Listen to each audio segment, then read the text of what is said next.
이사야 63장 오늘의 말씀을 생각을 해보도록 하겠습니다. 삶은 살아가면서 흔들리냐 흔들리지 않느냐 이런 것은 별로 중요하지 않습니다. 중요한 것은 흔들려도 계속해서 앞으로 전진하는 것일 겁니다. 지금 남해안에 흰남노의 상륙으로 인해서 엄청난 공포가 조성되어 있고 또 막대한 인명, 재산 피해들이 속출하고 있는 시간입니다. 오늘 이 새벽 시간 이러한 어마어마한 재난에도 불구하고 우리는 흔들리면서도 전진해야 된다는 사실을 다시 한번 생각을 해보았으면 좋겠습니다. 아무쪼록 이 태풍으로 말미암아 온 인류가 기후 위기를 가져왔던 인간의 끝없는 탐욕이 잉태한 이 부분을 다시 한번 돌아보고 우리 민족이 회개하고 우리들을 조금 더 욕심을 비울 수 있는 자리로 내려갔으면 좋겠습니다. 그리고 피해를 입은 많은 국민들, 그분들을 하나님이 위로하여 주옵시고 더 좋은 것들로 채워주실 수 있기만을 간절히 소원하며 이 아침에 축복합니다. 이제 오늘 읽은 말씀을 다시 한번 상고를 해보려고 하는데요. 에돔이라는 나라를 하나님께서 무참하게 심판하시는 날, 실은 에돔은 에돔으로 끝나지 않고 이 세상에 하나님을 대적하는 모든 민족, 모든 나라, 모든 사람들을 의미한다고 할 수 있겠습니다. 에돔을 대표로 해서 하나님의 심판이 어떻게 철저하게 이루어질 것인가, 원수 갚는 날로 하나님이 말씀을 하셨습니다. 우리가 계속해서 살펴본 것처럼 에돔이라는 나라는 이스라엘과 한 형제였습니다. 가장 가까이에서 형제를 도와주면, 이스라엘을 응원하고 이스라엘에게 지지를 보냈다면 그들 역시도 굉장히 좋은 것들을 많이 누릴 수 있었을 텐데, 시어머니보다도 미운 신혼 노릇을 하다가 결국 오늘과 같이 망하게 되는 날이 왔다, 이렇게 말씀을 하고 있습니다. 본문 3절, 이런 배경을 가지고 본문 3절을 우리가 좀 훑어보면, 만민 중에 나와 함께한 자가 없이 내가 홀로 포도주 틀을 밟았는데 말씀합니다. 포도주 틀, 보스라에서, 에돔이라고 하는 가장 큰 동네 보스라는 포도주가 많이 생산되는 곳이고, 그러니까 포도 농사겠지요. 거기에 큰 양조장들이 있어서 포도주를 담으려고 하면 포도를 으깨는 작업이 필요합니다. 그래서 바로 으깰 때에 그 인정사정 봐주지 않고 으깨야 되겠지요. 이제 그러한 것을 하나님의 심판으로 말씀을 하고 있는데, 중요한 건 만민 중에 나와 함께한 자가 없이 내가 홀로 포도주 틀을 밟았다, 이렇게 말씀합니다. 여러분, 우리나라 풍토에서 타작을 하게 되어질 때, 가을 거지를 끝낼 때가 이게 타작 아니겠습니까? 그때 마을 사람들이 모두 나와서 타작마당에서 함께 타작을 하는 겁니다. 그런 것처럼 이스라엘 백성들 그 사회에서 1년 중에 모든 사람들이 함께 모여서 떠들썩하게 함께 일하고 함께 음식을 나누며 즐거운 한때를 보내는 게, 포도를 거두고 나서 드디어 포도를 가지고 포도 틀에 올려놓고 다 밟는 거였어요. 그래서 동네 사람들 전체가 나와서 거대한 양조장, 거대한 포도주 통에 들어가서 서로 미끄러지지 않도록 서로 잡아주면서 신나게 포도를 발로 으깨는 거였어요. 그래서 포도를 밟으면서 노래를 부르기도 하고 서로 간에 대화도 나누고 이렇게 어우러짐의 한마당이었는데, 오늘 본문에서는 나와 함께한 자가 없었다. 그래서 내가 홀로 포도주 틀을 밟았다, 이렇게 말씀합니다. 여기서 내가 누굽니까? 홍의를 입은 그는 내니 의를 말하는 자요 구원하기에 능한 자니라. 예수 그리스도라고 말씀을 드렸습니다. 실제 예수님께서 십자가에 못 박히실 때 사람들이 예수님의 옷을 다 벗겼거든요. 그리고 박석이라고 하는 곳에 묶어놓고 예수님의 등을 모두 채찍으로 후려서 만신창이를 만들었습니다. 그리고 가시면류관을 씌우고, 그리고 나서 마지막에 홍의, 바로 자색옷을 입혔습니다. 이렇게 이사야서에 보게 되면 곳곳에 이 땅에 우리의 죄를 대신하여서 우리를 위하여 심판받으실 그리스도의 모습을 이렇게 숨겨놓고 있습니다. 그러니까 만민 중에 나와 함께한 자가 없이 포도주 틀을 밟는 자, 이분은 그리스도이신데, 포도주는 모두가 으깰 때 다 모든 사람이 함께하는데 예수님은 혼자라고 말씀하고 있습니다. 여러분, 이 표현 속에서는 예수님을 빼놓고 모든 인생이 다 죄인이라고 하는 것입니다. 의인은 없나니 한 사람도 없다. 예, 모두 죄인에 불과합니다. 예수님 외에, 그러니까 예수님 홀로 우리의 죄를 대신하여 심판받으실 수 있으신 겁니다. 하나님의 긍휼, 하나님의 사랑, 하나님의 의 외에는 인간이 어떠한 의를 가지고 어떠한 선과 어떠한 아름다운 일들을 한다 할지라도 죄인의 길에서 하나님의 의인의 길로 돌아설 수 없다는 겁니다. 오직 하나님만이 심판자이시고 하나님만이 구원자이심을 본문이 밝히고 있습니다. 그리고 또 한 가지는 예수님 홀로 심판하실 때에 사람의 도움이 전혀 필요하지 않았다는 거예요. 하나님은 누구의 도움을 받지 않습니다. 하나님은 부족함이 없으십니다. 오직 홀로 우리를 구원하실 수 있는 모든 계획을 장세전에 세우시고 수없이 많은 세월 동안 우리를 구원하실 그 대속의 역사를 이루시기 위하여 선지자들과 제사장들, 그리고 수없이 많은 구약의 많은 사건을 모티브로 해서 예수 그리스도 홀로 우리를 구원하시는 죽음과 부활의 놀라운 사건들을 만들어 내셨습니다. 그리고 우리에게 믿음의 선물을 주셔서 오늘 저와 여러분이 이렇게 구원을 받았고 예수 그리스도를 주라 고백하며 주님과 함께 동행하는 생명의 삶을 누릴 수 있게 해 주셨습니다. 이 복된 사건이 바로 오늘 본문에서 만민 중에 나와 함께한 자가 없이 내가 홀로 포도주 틀을 밟았는데 이렇게 말합니다. 네, 하나님의 심판은 정말 무서웠습니다. 우리 집에 막둥이가 4살 많은 형에게 자꾸 깐족거립니다. 형을 어떻게 해보려고 막 형을 괴롭힙니다. 그러면 형이 이렇게 말합니다. 너 까불어. 너 그러다가 나한테 한번 제대로 맞는다. 그러는데도 막둥이가 계속해서 형한테 깐죽거리고 덤빕니다. 여러분, 형이 정말 화를 내면 어떻게 되지요? 네, 무섭게 다 잡아버리죠. 게임이 안 되지요. 싸움 자체가 안 되지요. 일방적으로 터지게 되는 거죠. 여러분, 하나님께서 우리를 향하여, 우리의 죄악을 향하여 참고 계시지만 우리가 깐죽깐죽대면서 하나님의 은혜와 긍휼을 멀리하고 하나님의 말씀을 무시하게 되어지면 나중에 하나님이 그 분을 내실 때에 그 표현을 오늘 본문에서 이렇게 말씀하고 있다는 걸 기억을 하셔야 됩니다. 내가 노함을 인하여 무리를 밟았고 분함을 인하여 짓밟았으므로 그들의 선혈이 내 옷에 튀어 내 의복을 다 더럽혔음이니 하나님의 사랑은 한이 없고 끝이 없습니다. 그러나 하나님의 사랑은 공의가 있는 사랑입니다. 저는 제 자녀들을 무척 사랑합니다. 제 자녀들에게 제 시간의 많은 부분을 줍니다. 제 자녀들과 제가 끝없이 대화하고 제 에너지를 우리 자녀들에게 줍니다. 이 아버지의 사랑으로 제가 힘이 빠지고 제 모든 것이 다 달아 없어진다 할지라도 저는 자녀들에게 좋은 것을 주려고 합니다. 얼마 전에는 제가 우리 아들들에게 이런 말을 했습니다. 너희들이 아버지의 중년의 때에 아버지의 큰 기쁨이 되어줘서 고맙구나. 아버지가 가진 기술, 아버지가 가진 신앙을 너희들에게 줄 수 있어서 너무 좋았다. 아버지가 가진 지식, 아버지가 살아온 인생의 경험들을 너희들에게 나누어 줄 수 있어서 정말 기뻤구나. 제가 이런 이야기를 했습니다. 그랬더니 우리 큰아들 녀석이 제게 하는 말, 아버지, 저희들도 아버지가 아버지여서 너무 좋았습니다. 이렇게 말할 때 얼마나 마음이 좋았는지 모릅니다. 이렇게 저는 제 자녀들과 소통하고 제 자녀들과 끝없이 교제를 합니다. 장성한 23살 제 딸과도 많은 이야기를 나눕니다. 학교에서의 갈등, 또 수업을 어떻게 진행해야 되는지, 또 알바를 하면서 또 사장님과 손님을 어떻게 대해야 되는지 여러 가지 미주알, 고주알 저하고 많은 대화를 나눕니다. 물론 제 아내와하고도 대화를 참 많이 나눕니다. 여러분, 가장 중요한 건 인간관계에서 소통입니다. 부부가 소통이 돼야 됩니다. 불통이 되면 고통이 옵니다. 자녀들과도 마찬가지로 소통이 돼야 됩니다. 부모가 자녀에게 옳은 소리만 해서는 안 됩니다. 옳은 소리로는 자녀들을 아름답게 만들 수가 없습니다. 자녀들을 편들어주고 자녀들을 이해해주는, 자녀들의 감정을 잘 어루만질 수 있는 그런 소통의 기술들을 우리는 나누어야 되는데 이런 것들은 배워야 합니다. 연습과 훈련을 통해서만 이루어집니다. 그래서 우리 이제 큰 여식에게도 이렇게 소통이 되다 보니까 우리 딸이 제게 그러더라고요. 아버지, 엄마가 저 아버지 엄마여서 너무 감사해요.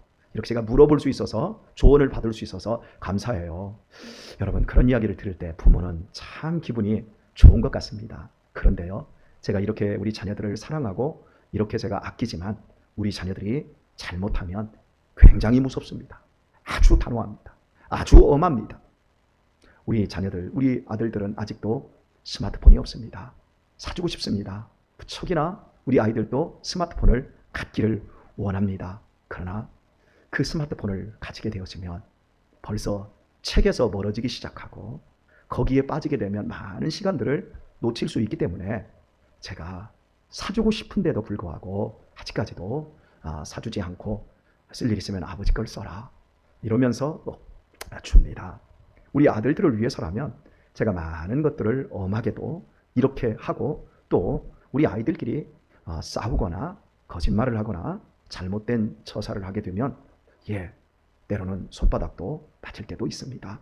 이렇게 저는 우리 자녀들을 사랑하면 사랑이 공의가 있는 사랑, 무조건 품어줘서 아이들이 그냥 땀도 눈물도 흘리지 않고 너무 많은 것들을 누림으로 말미암아 비루해지는 아이들이 되지 않도록 정말 애를 씁니다.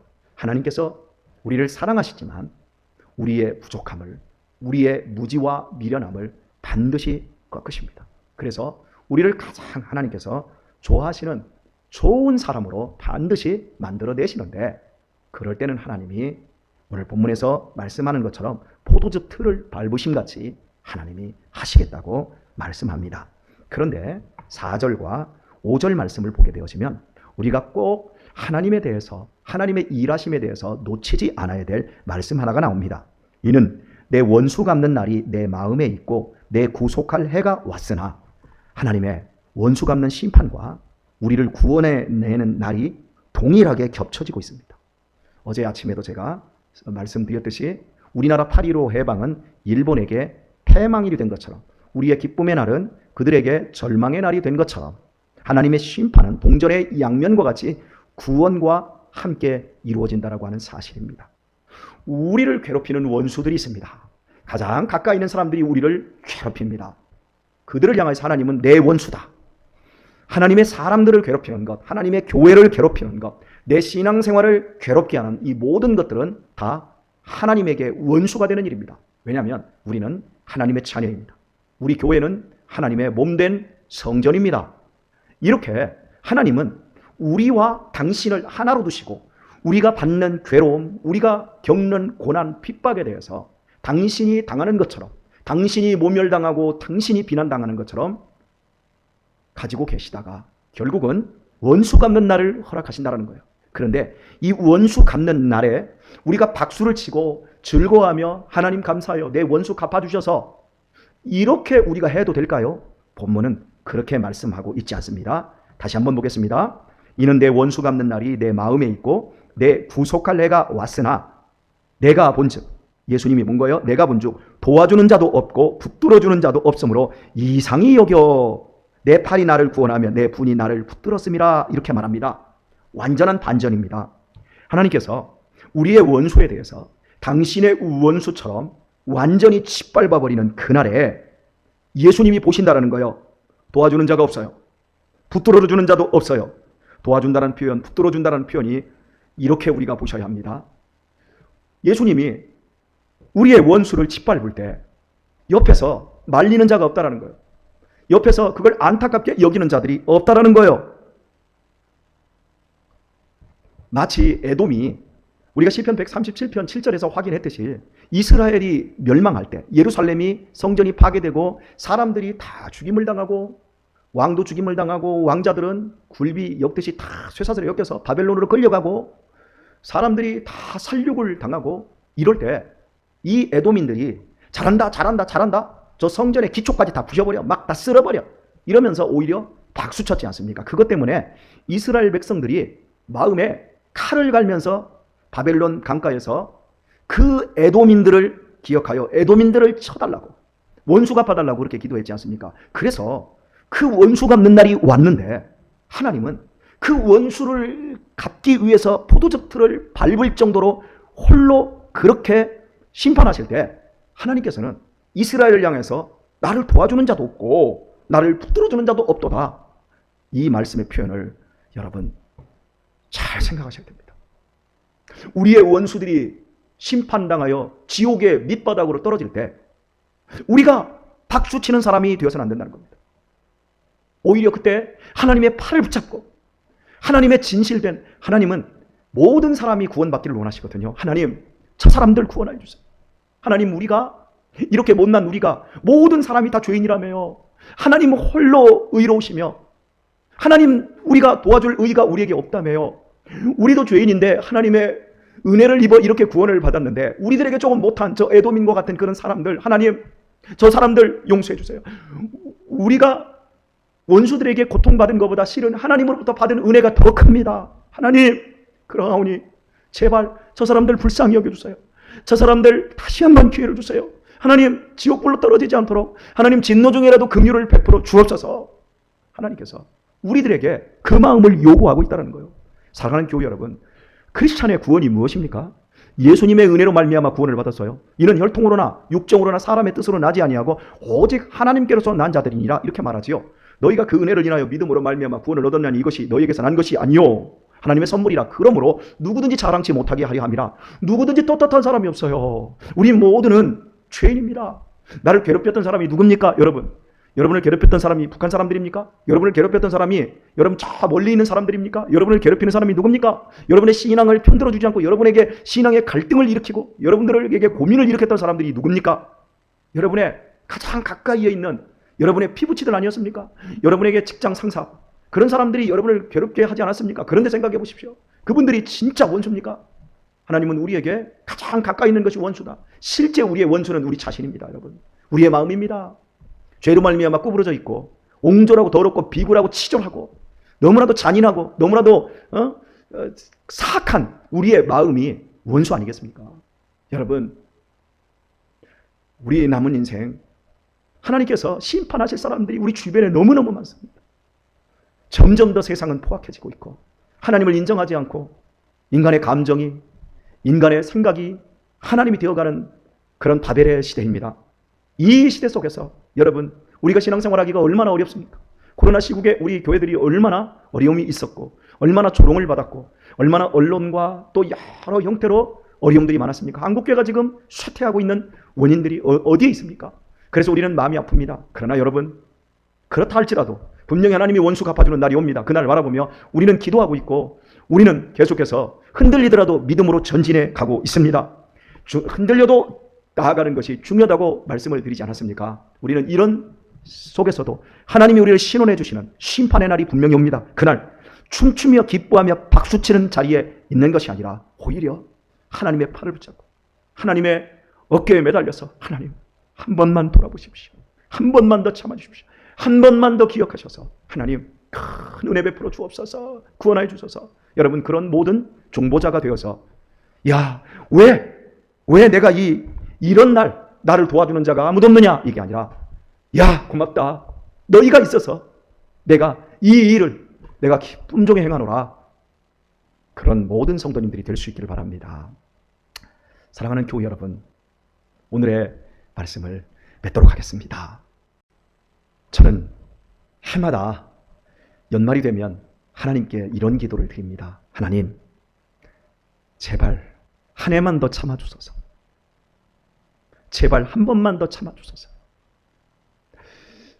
제가 목양을 하면서 참 우리 성도님들을 보면 참 감격을 많이 합니다.